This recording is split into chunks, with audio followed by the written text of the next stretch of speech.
Welcome to Chi Uncut. My name is Chinyere. In this video, I am going to give you tips and tricks to help you get over or move on from someone you love.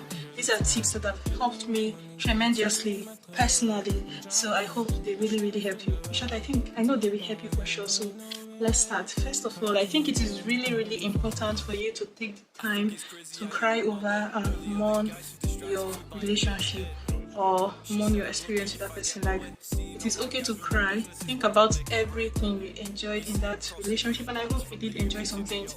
So think about the good times and cry over it as much as you need to. Cry over it as much as you need to, because you need to get that done with.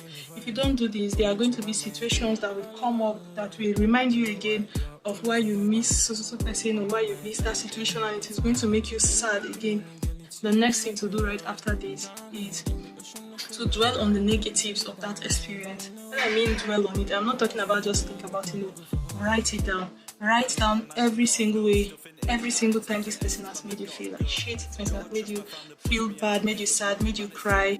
Take your time to think about every single, be very unforgiving. Remember every single situation, think about every situation and write it down. The next thing you're going to do is to pick the one that hurt you the most.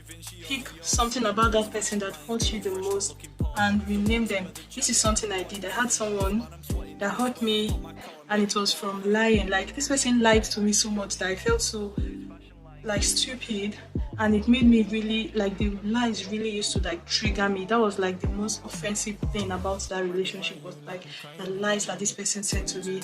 And I renamed him. I didn't even rename the person as a liar, but for the person's profile picture on my contact, I have, like, during the relationship, I would be looking at this person every time the person was saying something to me and be wondering if they're lying. And you know how they say, like, when you cross your fingers like this, right, and you lie, then you're not lying, or you're excused. There's just this situation like that where, like, liars will have their hands like this behind their back crossed, right? So I downloaded this profile, like this symbol, someone's hand like this, and had it as the person's DP. So every single time this person calls me, this is what I see on my screen, and it just brings back all the memory.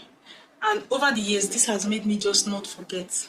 I have forgiven, but I cannot forget. So anytime there's any possibility of reconnection, or maybe my senses are not complete and I'm trying to, like, it really helps. Pick the most triggering thing about that person that offends you and use it as either a name or a sentence or a picture, a symbol, whatever. This was mine, and it is working like mad.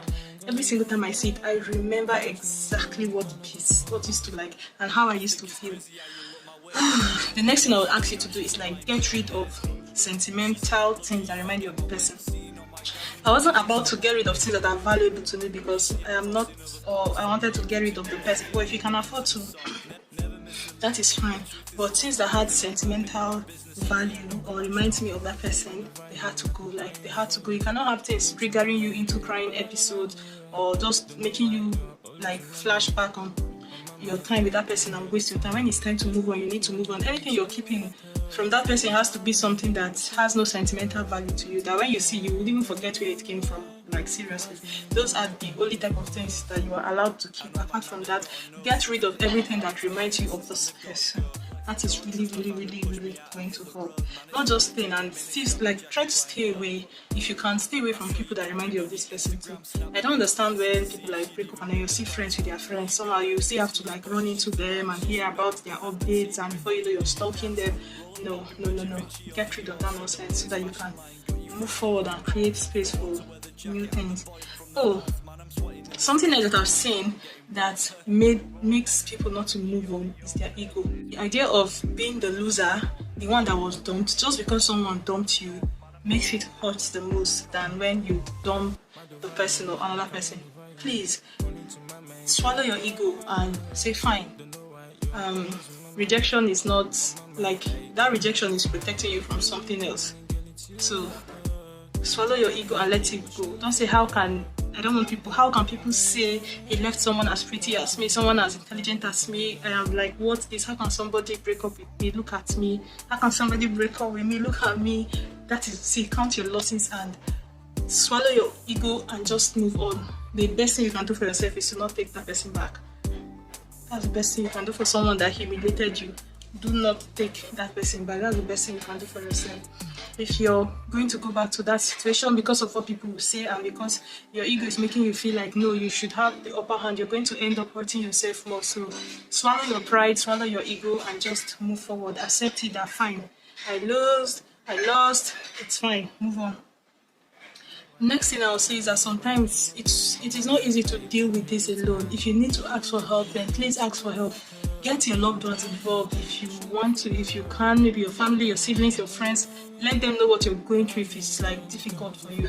Because I've seen people go through breakup where it begins to affect your health and it gets really, really bad. If it gets to that extent, please ask for help. Let your loved ones know that you're hurting because, of course, they want to help you through it. Let your friends know if you need help keeping away from this person, then let your friends hold you accountable. Let them be there for you, keep you occupied, and if you need help, please ask for help. The thing I would advise you do is to do anything that makes you feel good about yourself. Work on yourself and just try to get involved with anything at all that makes this. See, this is a time to put yourself first, so that you can go back to having yourself first. Do whatever it is that makes you happy. Explore your hobbies, learn something new, do something you always wanted to that you didn't have the time for, so that you will usually always be occupied and busy, or just have your attention focused somewhere else and not give yourself time to just be thinking about everything all over again and crying. Get into something that is really, really exciting for you. I promise you it helps a lot. Like, you won't know when it's morning, when it's evening. Time will just keep going and you're excited, and before you know, that person is becoming a very distant memory, right? So the next thing I want you to do is to prepare your mind. You know how like you have disposed of both the good and the bad thoughts and everything that reminds you of that person. The next thing I want you to do is to like write down what you want. I'm not saying write down what you want. Don't write what you don't want. Don't write I don't want a cheater. Write I want someone who is going to love me for who I am, who is going to be supportive, who is going to be kind. Write what you want, not what you don't want. Write what you want, and maybe look into manifesting, because you can actually manifest exactly what you want. Write it down to be very, very clear, so that when you see it, you will recognize it immediately. And I promise you, you're going to be okay soon.